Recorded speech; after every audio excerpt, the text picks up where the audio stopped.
Hey guys, this is One Gaming. This is going to be another King Arthur Legends Rise video. In today's video, we're going to talk about the patch notes that we have released, what happens, everything's live today, like I mentioned in the video yesterday, and we do have the new hero rate up banner in Iweret, if I don't completely butcher the name. But we're going to check the kit, but first of all, let's look at what we know about the patch notes. So it happened today, right? We had the maintenance patch notes, and we have like this. New events, new legendary hero Iweret, which again, I'm quite sure I'm butchering the name, rate up summon. Now, there's a few things that you need to know about this, and that's what they're gonna mention over here. So, new hero will only be available through the rate up summon. So for now, you cannot pull this new hero from anywhere else. It will not be possible to obtain Iweret through other summons, legendary hero summon selection ticket, legendary hero summon ticket, rare legendary summon ticket, etc. Right? So this is the only spot where you can get her for now. We'll announce when they are added to the other summons through either a notice or description of the in-game items. And then the same thing about the relics. New relics will only be available through the rate up summon.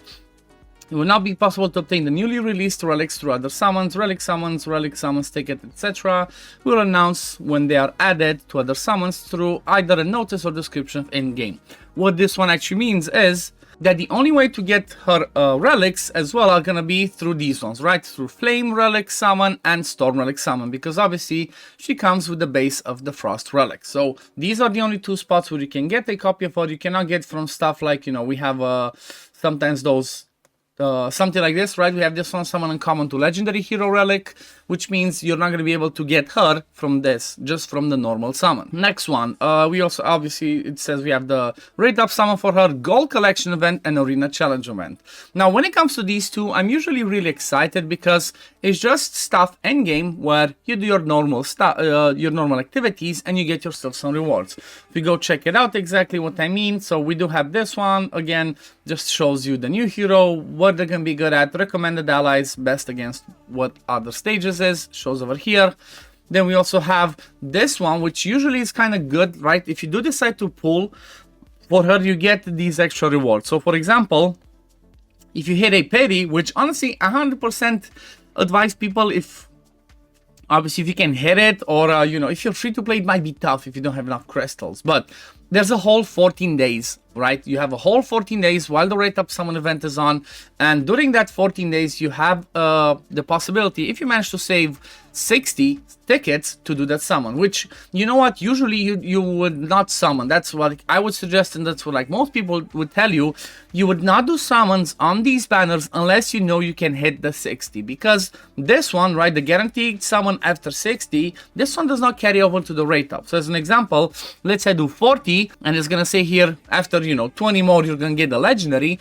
If this one swaps over to a new rate up, it's not going to carry over, it's going to reset and go back to 60. So that's something really important you want to keep in mind, because it's not as easy to get the rate up summon tickets, right? They're pretty hard to get from normal in-game activities, and you definitely want to, not miss out, don't waste these.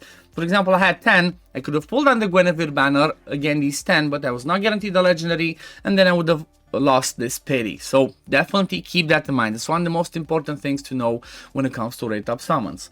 Now the other events that we have is obviously you still have the 3 ones, which is activities in the game, which I personally just finished, but then we have 2 more ones that I really love. First one, gold collection event. Pretty much you need to collect up to 10 million gold, which honestly if you get to stage 10 over the 7 days, it's not that hard to achieve. And the reason why I love this is because it gives us more crystals, right?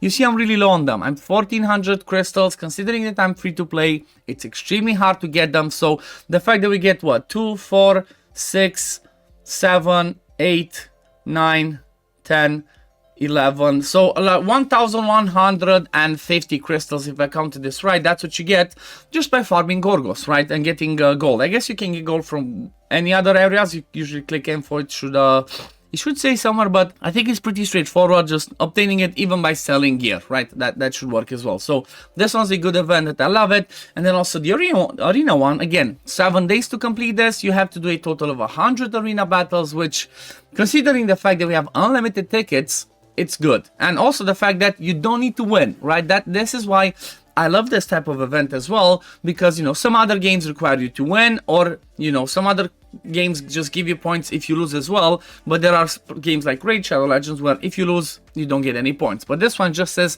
participate, and by doing that, you know, you have 7 days again to do 100, to participate in 100 arena fights, and you can get yourself 1, 2, 3, 4, 500 extra stamina, which, you know what, we love it. We always want to get more stamina because that's gonna be really good as we can farm some more stuff. Now let's go back to over here. Let's see what else it says. So we do have improvements. Fix the issue where description of K passive skill Sharpen Blades level 2 was not displayed. I guess let's have a quick look what this one actually means.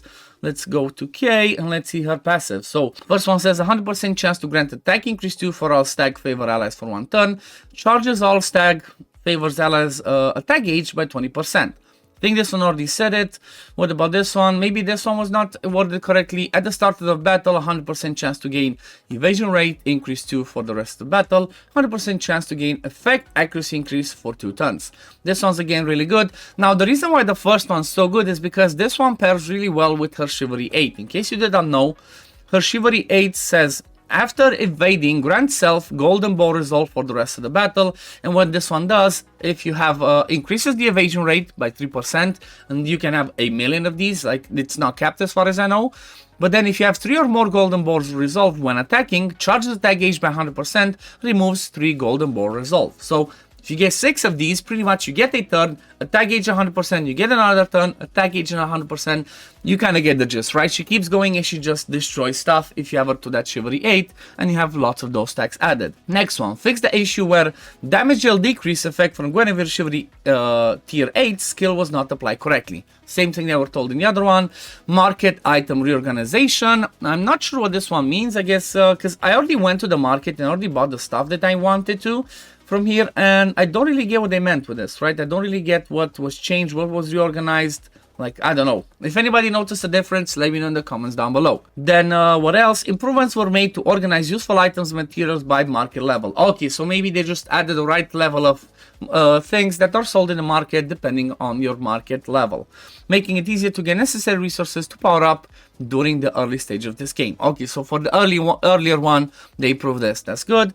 Then clan attendance reward reorganize gold into stamina. This is the one that I was really curious about. Even though I mentioned yesterday that I was, you know, I would have preferred that they made this to be, you know, lower the requirement to hit the max one, but let's see what it does. Okay, this is good. This is good. Exactly what I said. Exactly what I expected yesterday. This one used to be like 40,000 gold, and they swapped it to 100 stamina, which is 10 times better, because with this 100 stamina, you can pretty much do all like 5 runs in Gorgos, and that's the equivalent of 500,000 gold. So that's a really good change. Well done, King Arthur. Now, another thing that I would hope they're going to do eventually is make this not be 20. Make this be 20 to 25 attendance, because if one person just misses this attendance, you pretty much everybody loses out on this special summon. The stamina is still the same, I guess, but this special summon is really good, especially if you're free to play. Getting one of these every single day, it's gonna be massive, right? It's gonna be massive. And I think, yeah, that's pretty much it. And I guess let's have a look at Iweret's kit. So let's see. There we go. So she is leader effect activates equipment dungeons, grants damage taken decrease. This is massive because if we think about it, Escalhide, Apolea, and Arcelus, they hit extremely hard. So if her kit overall is going to be good for those dungeons, this aura is going to be perfect. Most of the time you prefer to get attack speed if you can, but getting this as well, 15%, is a huge deal to survivability. Then she's an attack hero, Serpent, and then gains benefit from heat. Let's see, let's start with the passive. So first one, when attacking, 100% dependence chance to grant each Serpent's favor ally crit rate increase for 2 turns, 100% chance to grant each Serpent's favor ally effect accuracy increase 1 for 2 turns. Obviously, this depends on the Chivalry. This is based on her max Chivalry, what we see over here. Then next one, let's see, upon critical strike, 100% chance to gain black magic wrath for 3 turns. Crit damage increase, hit accuracy increase. This is good. This sounds massive. Then 100% chance to charge attack gauge by 50%. This one's a 4-turn cooldown, and it has 8 uses. So this one's pretty good. And then the last one, 2-turn cooldown when it's fully skilled up. When attacking while you have black magic wrath, which we got from the previous one, 100% chance to charge attack gauge by 100%. 100% chance to gain prepare magic, black magic annihilation for 1 turn, which does, what does this one do? Attacks one enemy, deals 100% damage, attacks all enemies, deals 120% damage, last hit inflicts additional damage 1 times for each mark on the target, damage 35%, attack up to 4 times. This sounds really good. This sounds like she's going to be an amazing damage dealer, right? She sounds like an amazing damage dealer. Now, let's just look at the base relic, because this is the one that we're going to get. So the first one attacks one enemy 2 times, 64% damage, and then it has, let me see, without the skill ups, it's going to be 40% chance for last hit to inflict mark for 2 turns. It's still pretty good considering it's on a basic attack, so if you have something like a counter set, right, she can have a high chance to land this. Second skill, 100% chance to gain critical strike damage increase 2, critical rate increase 2, and then effect accuracy increase 2 for 2 turns. Also, 100% chance to inflict mark on 2 random enemies for 2 turns. Let's see, so mark would normally only be landed by 1 turn if you're not skilled up, and then all of these ones will be landed for 2 turns. So pretty much this one's not a hit. You'd gain all of those buffs and you would land the mark. It's only for 1 turn, so this is like, you know, not good enough to try and stack up those marks unless you have it skilled up. If you have it skilled up, it can work, but again, because it's on 2 random enemies, can be tricky if it actually lands where you need it, especially like Escal Hide, right? And then let's see the third skill, which is usually the, you know, amazing one. Okay, damage looks good. If you take out this, is like 200% damage. Attacks one enemy 3 times. Deals 297 attack. Upon critical strike, deals additional damage 1 time if the target has mark. So I guess it's really important to have mark for her to, like, you know, do the best damage potential. So maybe the ideal way would be to have her paired with somebody else that does mark, because the way that she does mark on her second skill is not quite enough to guarantee that you have this damage. So maybe use her in tandem with somebody like a Sigrun or Beborn or anybody else that brings lots of mark that's useful. So overall, looks like she has potential to have really good damage. And then chivalries, I'm not going to go through all of them, but you can see them pretty much. It changes her passives, gets some more stats and stuff like that. But yeah, this is all the patch notes that we have for today. It's a little bit of a smaller one compared to the other ones. Who knows, maybe next one's going to be bigger, more rebalances, more cool stuff added. But yeah, we're gonna leave it at this for today, guys. Thank you for watching. If you're not supporting somebody already, or if you wanna support me, there's a link in the description and pinned comment of this video. It costs you nothing, it helps me a ton. Please consider that. And also, if you like this video, consider liking. If you enjoyed this video, consider liking it, subscribing to the channel to see when I upload next, and I'm gonna see you on the next one. Peace, love, take care, everyone. Bye, guys. Fight with honor.